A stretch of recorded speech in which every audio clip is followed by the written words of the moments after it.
Interval.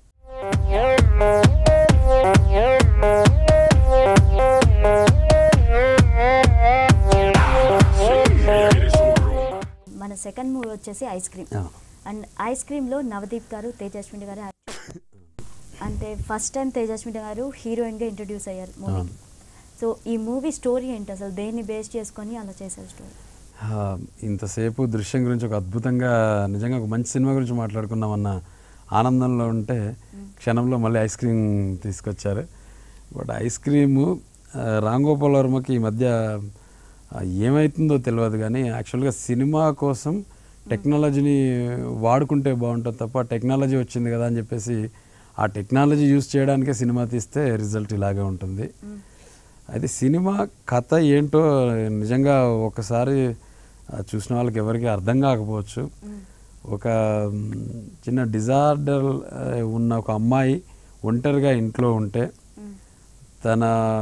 తన ఇమాజినేషన్లో కొన్ని characters వస్తూ మళ్ళీ వచ్చి అవి ఏం చేస్తాయి, అవే దయ్యాలనుకుంటుంది. ఆమె ఇమాజినేషన్లో కథ జరుగుతుంటుంది. క్లైమాక్స్ వచ్చేసరికి ఆ ఇమాజినేషన్ కాస్త ఆ నిజంలోకి వెళ్ళిపోయి అసలు ఏది నిజమో ఏది అబద్ధమో చూసే ప్రేక్షకులు కూడా ఏంటిది, ఇది నిజమా ఇది అబద్ధమా అని చాలా కన్ఫ్యూజన్లో బయటకు వస్తాము. సో ఆ కన్ఫ్యూజనే ఈ సినిమా కథ. మా డాడీ మన పెళ్ళికి చచ్చినా ఒప్పుకోడు.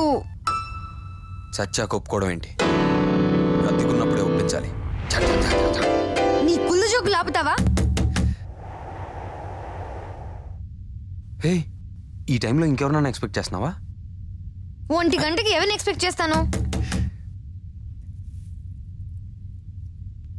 ఎవరు?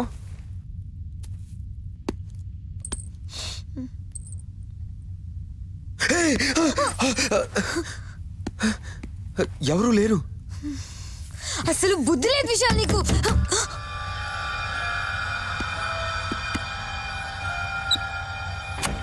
సౌండ్ ఏంటి? గాలికి ఏదో కొట్టుకొని తలుపు సౌండ్ లాగా వినిపిస్తుందేమో. Renu, nobody's here. స్ట్రేంజ్. ఈ సినిమా మ్యూజిక్ పరంగా ఎలా హిట్ అయిందంటారు?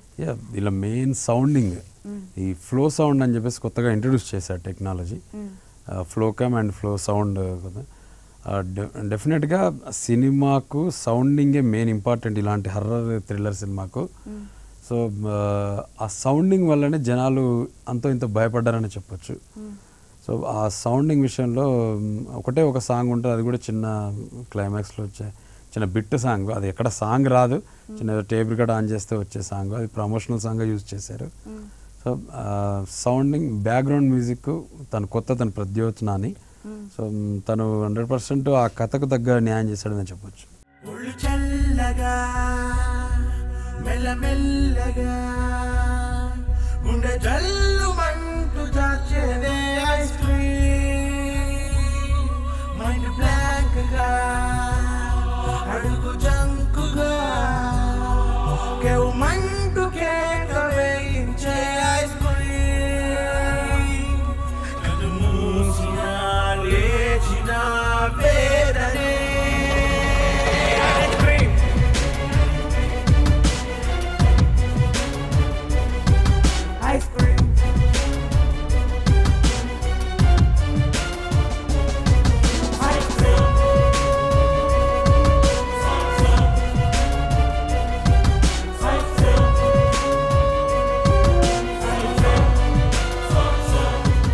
ఈ సినిమా ప్లస్ పాయింట్స్ ఏంటి?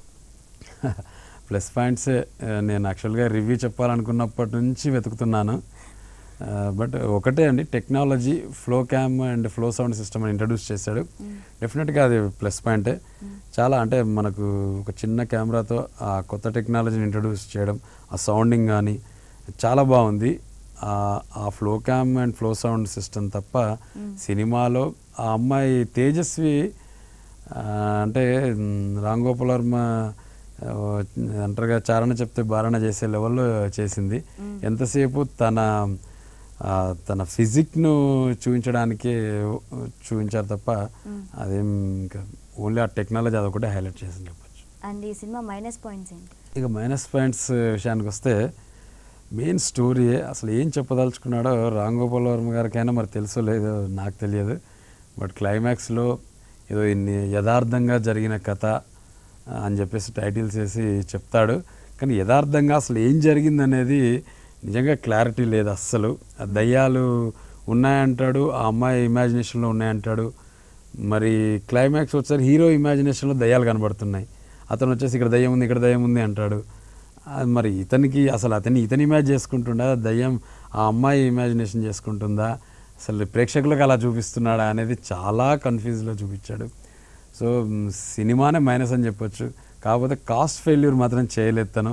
ఒకటే ఇంట్లో సింపుల్గా చేశాడు కాబట్టి ప్రొడ్యూసర్ కానీ యాజ్ అ డైరెక్టర్గా రామ్ గోపాల్ వర్మ అంటే కాస్ట్ ఫెయిల్యూర్ పరంగా కాస్ట్ ఫెయిల్ కాకుండా తప్ప సినిమా ఏ రకంగానూ ప్లస్ పాయింట్లు అయితే ఏమి నాకైతే ఆ సౌండింగ్ టెక్నాలజీ తప్ప ప్లస్ పాయింట్లు ఏవి కనబడట్లేదు. సో మ్యాక్సిమం మైనస్ పాయింట్లు ఎక్కువ ఉన్నాయి.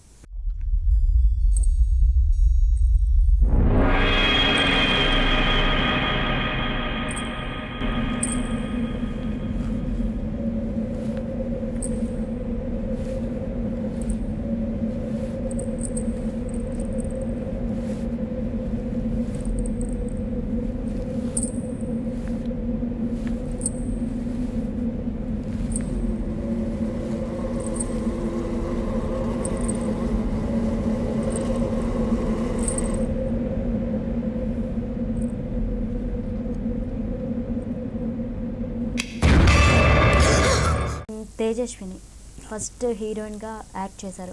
అండ్ ఫ్యూచర్లో తనకి ఏమైనా ప్లస్ అవుతుందంటారా ఈ మూవీలో యాక్ట్ చేయడం? అంటే తను ఒక హీరోయిన్గా అయింది, నేను ఒక హీరోయిన్గా ఉన్నాను అనే ఒక గుర్తింపు వరకు వస్తుంది తప్ప ఈ సినిమా ఫస్ట్ సినిమానే ఏం చేశానా అని. ఎందుకంటే తనే ఒక న్యూడ్ సీన్ చేశాను అని ఆల్రెడీ ప్రెస్ నోట్ పంపించారు వాళ్ళ ప్రొడ్యూసర్సే.